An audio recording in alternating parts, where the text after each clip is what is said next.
Unless something drastic happens in my life which would break this view apart, this is a video explaining my own philosophical views as of late 2023 and early 2024. I write this to give people a better understanding of the position I approach the world from, as this may help them understand me better or even the world better. I also write this for myself. My mind is a jumble of so many thoughts and drives that this artifact aims to be a crystallization of my best thinking. A piece of my external mind I can return to when I need to think clearly about something related to this. This also is in part what all of my videos are about. My thought is an example of 21st century philosophy thinking because it was spoken today. But it doesn't necessarily mean that it cannot have been thought about previously in other centuries, nor that this viewpoint I hold is common. I hope you enjoy.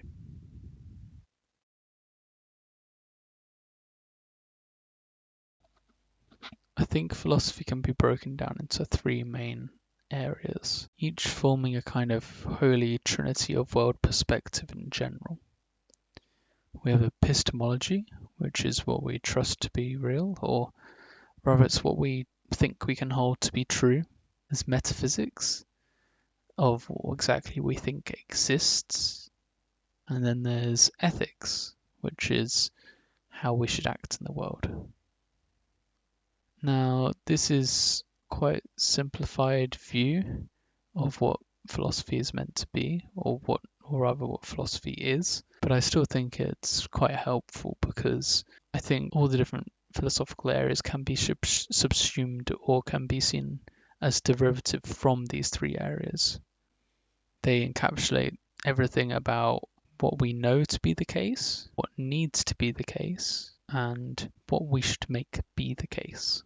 They can't really be separated, as they all influence each other. Depending on your metaphysics, you're going to have a certain epistemology about the world. Depending on your ethics, you're going to have a certain way that you think about metaphysics. None are really the start of any of others. All are born in a clumsy mesh of one another and are only separated in and by our thought.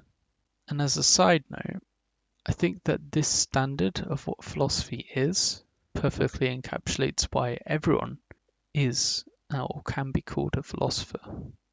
We all have views about how and why the world exists.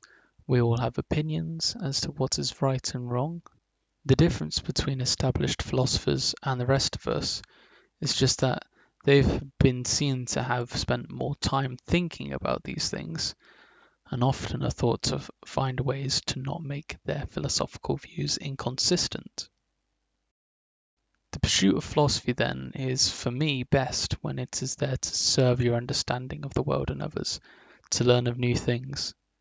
It's not really there to flex on others in your knowledge, but rather to understand things, then you can better navigate around your world and the people in it. Avoiding any further deliberation, this is a video discussing my views on epistemology and metaphysics.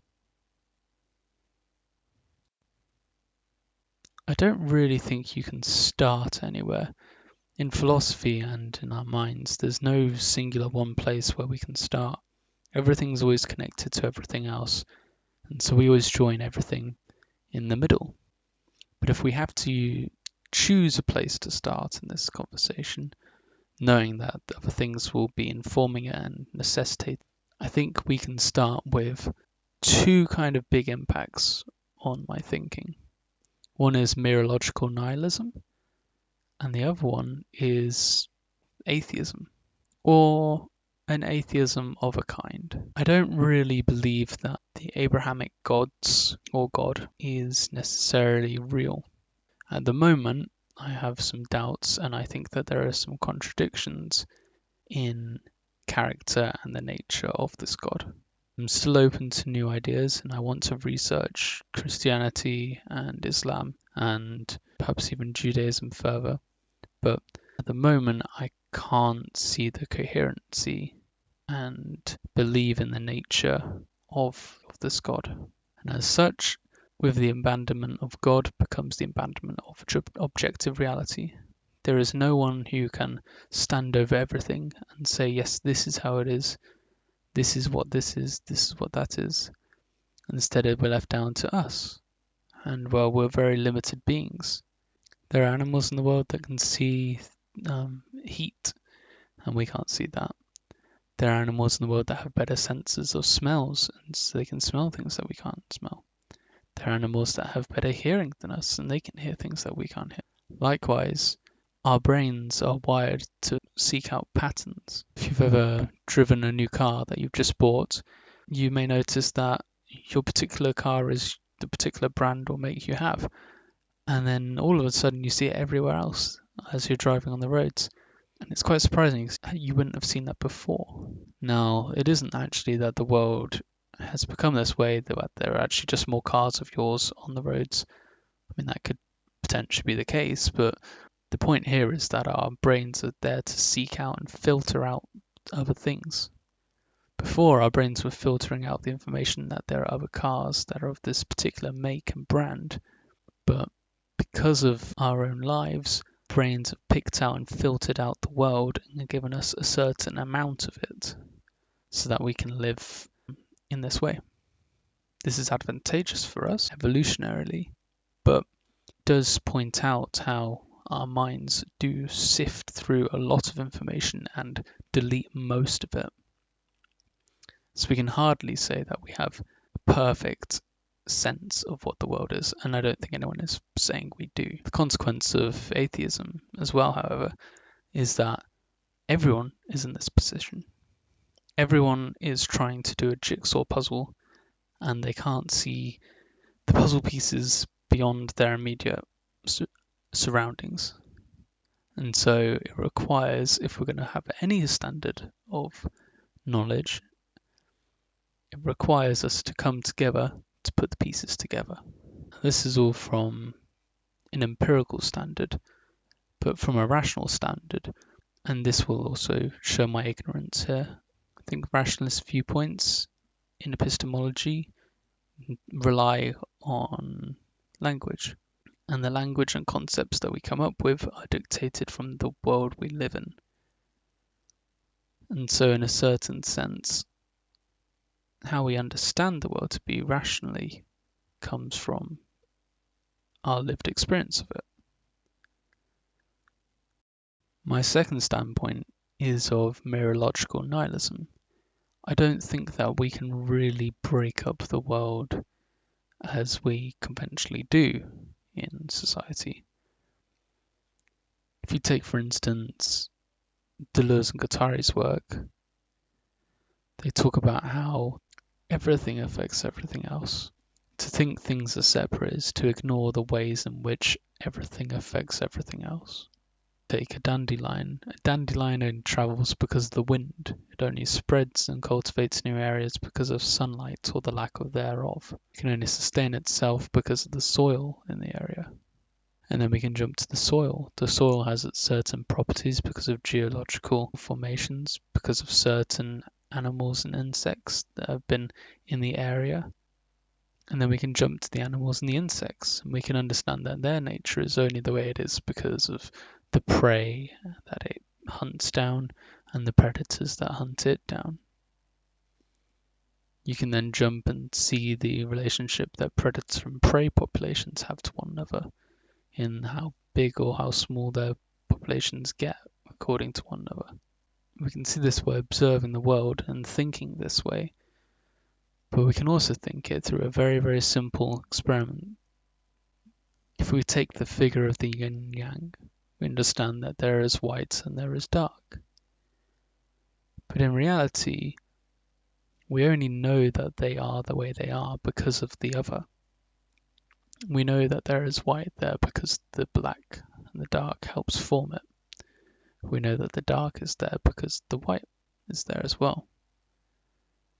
We can also understand this in the sense that we know somewhere is hot if other places are colder. We understand that somewhere is very high because other places are lower. All of these concepts that we use to define the world rely on what we see as a difference. We like to think that identities are separate and exist on their own. But this really isn't the case. Things are defined as their identities by the things that they're not. What we find then is not that identity is the primary concept, but that difference is rather. The second point about mereological nihilism is provided because I hope it shows that actually the world really is connected and everything feeds into everything else. It's only us that have come about and gone, that looks distinct to me, that looks distinct to me, that looks distinct to me. And we'll call these things separate things and often forget the links that they have between each other. And this is also another important part because it shows how even our brains are breaking up the world into particular ways and configuring things in certain ways. And in doing so, we often forget the relationship they have to other things.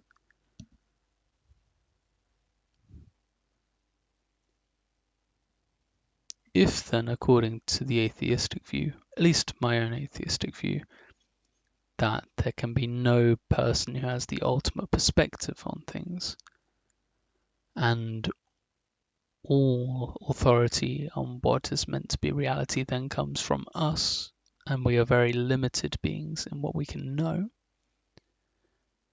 And if we take from mereological nihilism that all of the concepts that we create in the world are ones that we have created, we have seen something in the world and then we have carved it into a shape that we have defined for ourselves, we come to realize that we are the ones that are making the theories about how the world works and functions, and we are limited. And so no theory, it seems sensible to assume, can have a perfect grasp of reality. Perhaps not exactly for the same reason, but this is why many philosophers have turned to thinking about science as a way to falsify the world. We keep on pushing a theory until it's proven wrong. And it isn't necessarily that the theory is right, it's that the theory has got us this far. And it's this same kind of attitude that I also take in my own viewpoints. I believe in a pragmatic view rather than believe in a correspondence theory of truth, where truth is that which corresponds to the world. But if we can't exactly know for sure if the theories we are developing correspond to the world perfectly, then the best we can assume is that our theories help us understand the world better and help us do things that we need to do in the world. And this is the pragmatic move. Pragmatism says that all theories are tools that we can use to help us to some extent. And if the tool isn't right for the job, we just put the tool away and get a better one.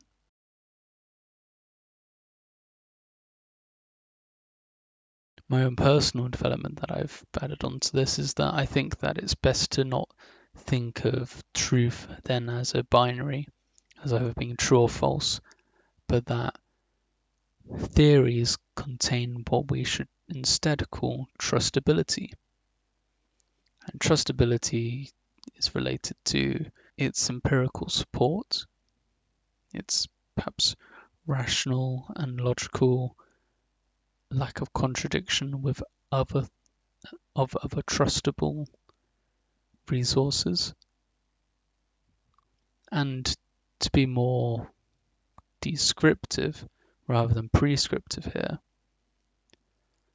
I'll also argue that trustability can often come down to our own natural biases in what we want to be the case and what we like thinking is the case. As a slight break from this as well, I know that a lot of people, perhaps who do believe that there is some form of objective reality, will hear this and they'll go, well, this would just lead to chaos. If it's just everyone's opinion against anyone else's, then everyone will just fall into chaos and no one will trust anyone else's viewpoints. So that I'd say that this is how everyone has always acted anyway. And it's much better to have a democracy where people are hating each other and are trying to engage in some conversation rather than some kind of dictatorship where one group of people says that they have the definitive and ultimate knowledge over things, and that anyone who disagrees in any way is wrong.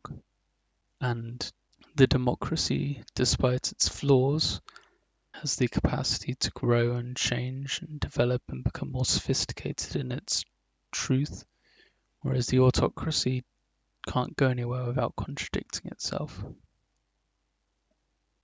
I do think that there are more helpful ways that we can live in the world, as I don't believe that there is objective reality that we can grasp. I also don't believe that we necessarily have access to what is good and evil in the world. I do, however, think that from my own experiences, there are many different thinkers out there who have given us a good understanding about what the right ethical viewpoint is for us to take up in our lives. And this is what I'll move on to in my next video. But to summarize, this is a diagram about some of the things I've been talking about. And this is an example about the propositional logic that we can take from this video. Thank you.